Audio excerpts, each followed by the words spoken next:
بسم اللہ الرحمن الرحیم۔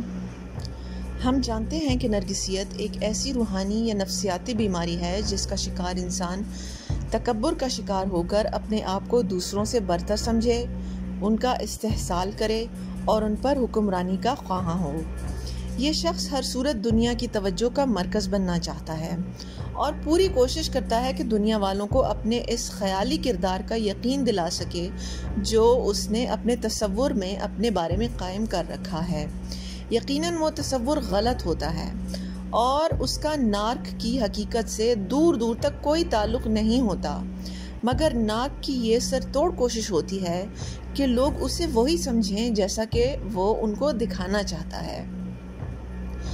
اس مقصد کے لیے وہ کبھی اپنا آپ مظلوم ظاہر کرتا ہے تو کبھی ہیرو۔ جب مظلوم بنتا ہے تو اپنے لیے خود ہی ایسی باتیں گھڑ لیتا ہے جن کا رونا رو رو کر یہ اپنی مظلومیت ثابت کرے اور لوگوں کی توجہ کا مرکز بن سکے۔ چونکہ یہ شخص جھوٹا اور بے ضمیر ہوتا ہے، اس لیے کہانیاں گھڑنا اس کے لیے کوئی مشکل کام نہیں ہوتا۔ ایسا کرنے سے اول تو وہ لوگوں کی توجہ کا مرکز بن جاتا ہے اور کبھی کبھار ایسا کرنے سے وہ اپنی ان زیادتیوں کو چھپا لیتا ہے جو وہ دوسروں پر کرتا ہے۔ یوں لوگ اس انسان کے بجائے جو اس کی زیادتی کا شکار ہوا ہو، خود اس نارک سے ہمدردیاں کرنے لگتے ہیں۔ یہ اس حقیقی مظلوم کے خلاف بہت خطرناک ہتھیار ہوتا ہے۔ دوم یہ کہ اپنے آپ کو مظلوم قرار دے کر دراصل اپنے اندر سے احساس جرم بالکل ختم کر دیتا ہے تاکہ وہ آزادی سے دوسروں پر زیادتیاں کر سکے۔ اگر کبھی مظلومیت کا ڈھونگ نہ چل سکے تو ہیرو کے روپ میں آتا ہے۔ یہ ہیرو عام لوگوں سے بہت مختلف ہوتا ہے۔ ایک عام انسان جو آپ کی زندگی میں سچے ہیرو یا مددگار کا کردار ادا کرتا ہے، وہ مشکلات میں آپ کے کام آتا ہے اور آپ کی زندگی میں مسیحا کا کردار ادا کرتا ہے۔ اس کی نیت یقیناً سچی ہوتی ہے اور وہ دل سے آپ کی زندگی میں مثبت تبدیلی لانے کی کوشش کرتا ہے۔ یہ اس بات پر احسان نہیں جتاتا، نہ آپ سے تعریفیں بٹورنے کا خواہش مند ہوتا ہے اور نہ ہی دنیا کے سامنے دکھاوا کرتا ہے۔ یہ صرف اس وقت آپ کی مدد کرنا چاہتا ہے جب آپ خود طلبگار ہوں۔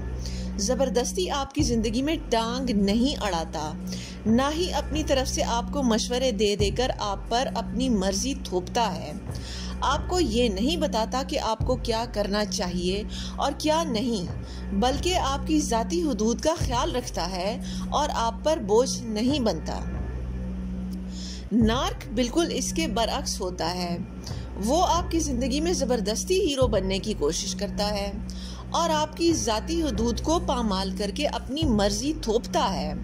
اگر آپ نرمی سے اس سے کہہ دیں کہ آپ اپنا کام خود سنبھال سکتے ہیں تو اس پر ناراض ہوتا ہے، کیونکہ اس طرح آپ نے اس سے اس بات کا موقع چھین لیا کہ وہ دنیا کے سامنے دکھاوا کر سکے کہ وہ کتنا عظیم انسان ہے۔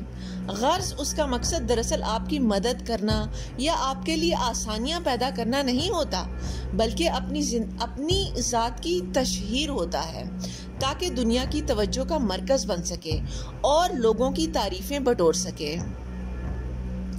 حد تو یہ ہے کہ وہ اپنی اولاد کو بھی نہیں بخشتا، چاہے اس کی اولاد بالغ ہی کیوں نہ ہو جائے۔ وہ اپنی اولاد کی زندگی میں طرح طرح کے مسئلے خود پیدا کر کے پھر ان کو حل کرنے کی ذمہ داری بھی خود ہی سنبھال لیتا ہے، چاہے یہ مسئلے چھوٹے ہوں یا بڑے۔ نارک ان خود ساختہ مسئلوں سے دراصل اپنی اولاد کی زندگی میں زبردستی اپنی ضرورت پیدا کرنا چاہتا ہے تاکہ ان کی زندگی میں کنٹرول حاصل کر سکے اور پھر ان پر احسان جتا کر یہ ثابت کرے کہ تم کتنی ناشکری اولاد ہو جو مجھ جیسے ہیرو کی تم کو قدر نہیں۔ یقیناً ایسا نارک لوگوں کی زندگیوں میں بہت تکلیف کا باعث بنتا ہے۔ ایسے شخص کا علاج تقریباً ناممکن ہے کیونکہ اس کو خود میں کوئی برائی نظر ہی نہیں آتی، لہٰذا ہم اس کو ٹھیک کرنے کے بجائے اگر خود کو اس سے دور رکھیں تو زیادہ بہتر ہوگا۔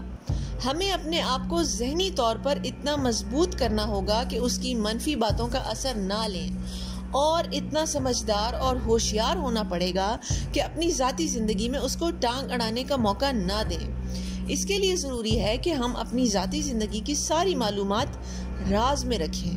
اگر کبھی نارک اپنی حرکتوں کی وجہ سے ہمیں طیش دلائے تو ہم کوئی رد عمل ظاہر ہی نہ کریں اور اس بات کو جانے دیں